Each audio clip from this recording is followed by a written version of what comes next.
سەرەتا بەخێراتنی بەڕێستانەکەین ئێمە ئەو کۆبوونەوەی کە ئەمڕۆ ئەنجامماندا لە نێوان ئێمە و تاقانەکانی ئەنفاردا بوو ئەوان یاداشتێکیان بەناوی خۆیان و بەناوی ئێمەوە بڵاو کردەوە کە بۆ دەرەنجامی ئەو یاداشتەی سەرۆکی وەزارەتی شەهیدان کە دەرکرا بوو بۆ یاسای تاقانەکان ئێمە و یاسای ڕەت دەکەینەوە لەبەرەوەی لە چەند خاڵێک لە خۆی دەگرێت ڕەتکردنەوەکەمان ئەوەیە یەک لەو خاڵانە کە ئێمە خاوەنی تاقانەکانی هەڵەبجە 31 کەسین تاقانەکانی ئەنفاریش ئەوانەی دۆڵی جافایەتی و گەرمیان و چەمچەماڵەوانە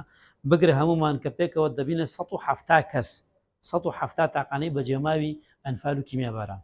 ئێمە تاقانەکان ئەوانن کە دایک و باوک و خوشک و براکانمە لەدەستداوە لە جینۆسایدی کەری کوردستاندا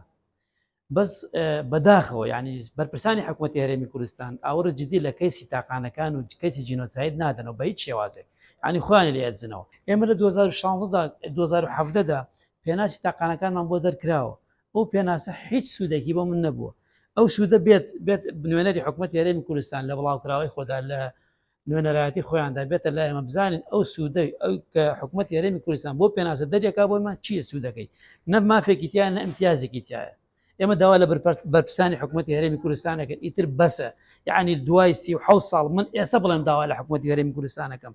اینجا بۆ نمونە ئەو ئەڵێ ناتوان مشتان بۆ بکە یعنی 170 یەکە نیشتە بەجێبوون لە سلێمان یا لە هەولێر یا لە شوێنێک کە ناتوانێت بۆمان دروستکە وڵام من داوای ئەوەکەین بانیان کردی من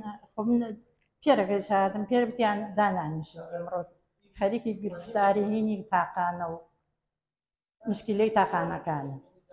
ئیسا مشکلێ تاقانە من گرفتارم ئەوەیە من 11 کەسم تیا چووە کەسم نەماوە ئیسا ئەڵێن تۆ تاقان نەنیت زان مشکلەکەی من چییە تاقانەنیم هۆکاری چی ئەگەر وە حەقیانە توێ ئەوە خزمەت نییە کە هینی شەهیدانەکەن وین کە سوکاری شەهیدان تاقانەوەکەن ئەوە پێویست نییە ئەیکەن بەس ئەوە نییە لە پێ هینی خۆمان نییە بۆمانە